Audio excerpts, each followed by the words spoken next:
Everybody, Stevo here. I got some tips on how to build good boards with TaleSpire. And what do I mean by good boards? Well, it's two things. You want to build boards that look good, but also that play well as if they were actual boards you were making in your garage. Just like our dads used to do back in the day. TaleSpire allows us to do it with this awesome maker, and it does a terrific job.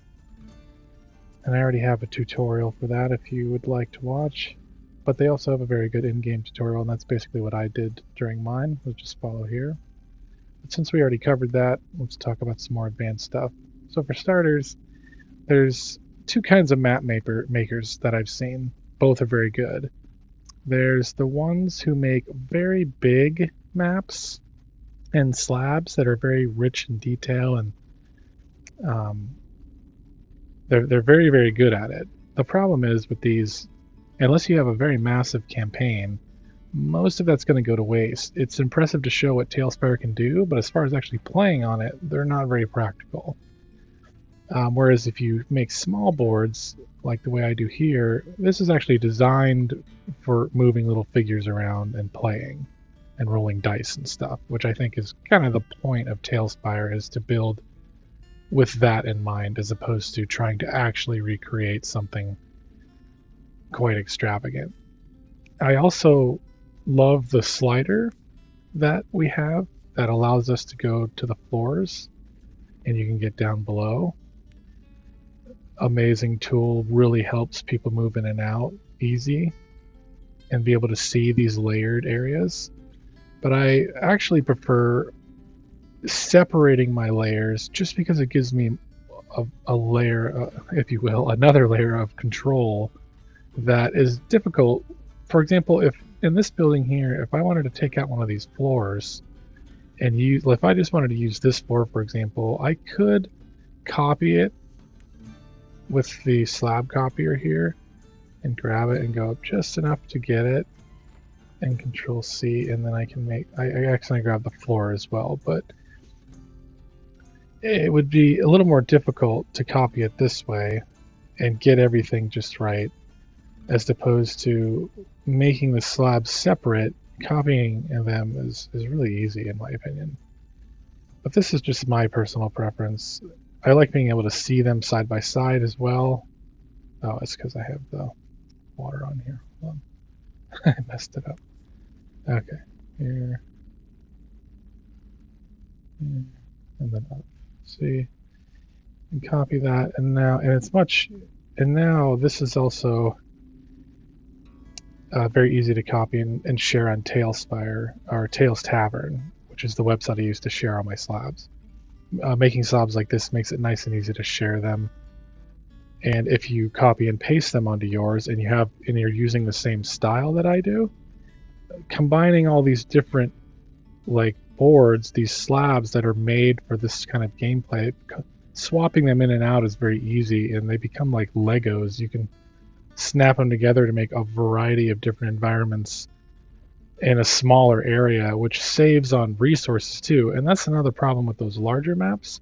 They're very resource heavy, which is a problem not just for you as the designer, but your players as well. Unless you have a very nice computer, it's going to be hard on your CPU and your memory, because this TaleSpire is still in early access and it hasn't been fully optimized yet.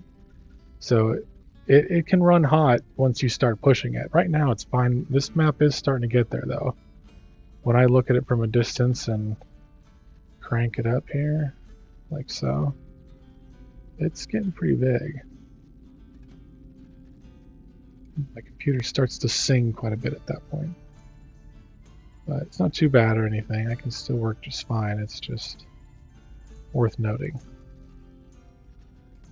But otherwise, as far as tips on building like quality maps that are rich in detail, you just need to take advantage of everything in the library and make sure there's a variety. Don't slap the same thing down and call it a day. Use a theme. Think of what the people would actually be doing on your map and provide them like little areas, and don't mix and match stuff that doesn't make sense. Try to make it look legit. Take a photograph from a real mine and see what it looks like and try to make it look like that. And then clipping is the next secret. So if you go into like the nature, for example, and it's just this log, you can just clip it right into this wall. So if I wanted to use this and make it look like there's support beams holding up this rock over here, I could, you know, just stuff that in there.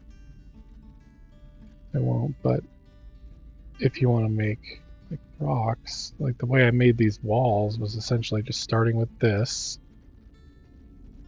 and clipping other rocks into it.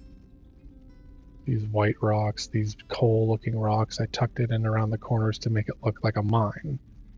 Same with all these decorations. It's just you take them and you clip them into each other, and you can rotate them, and they fit together very nicely because the UI is really slick at TaleSpire, and they make it pretty easy with the controls. So all these blue diamonds weren't originally here. I clipped them in there, and now it looks like a whole new area. Even though I just used the coal and the blue crystals, you can use clipping to make really nice, unique stuff. And that's really all there is to it. Get your logic down on your board first is another good advice. Make sure there's room for combat. Don't get too cluttered.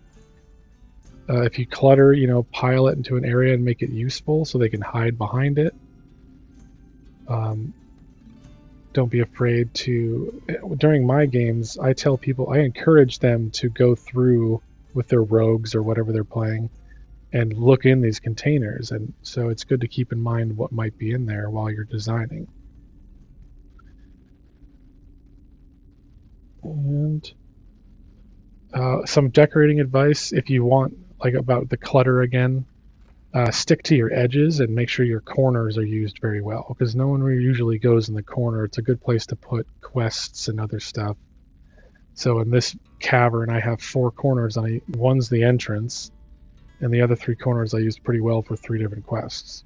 And then in between, there's plenty of room for fighting. We had about 6 people in here, and even with that many players, they were able to split up and have a pretty good time playing in it.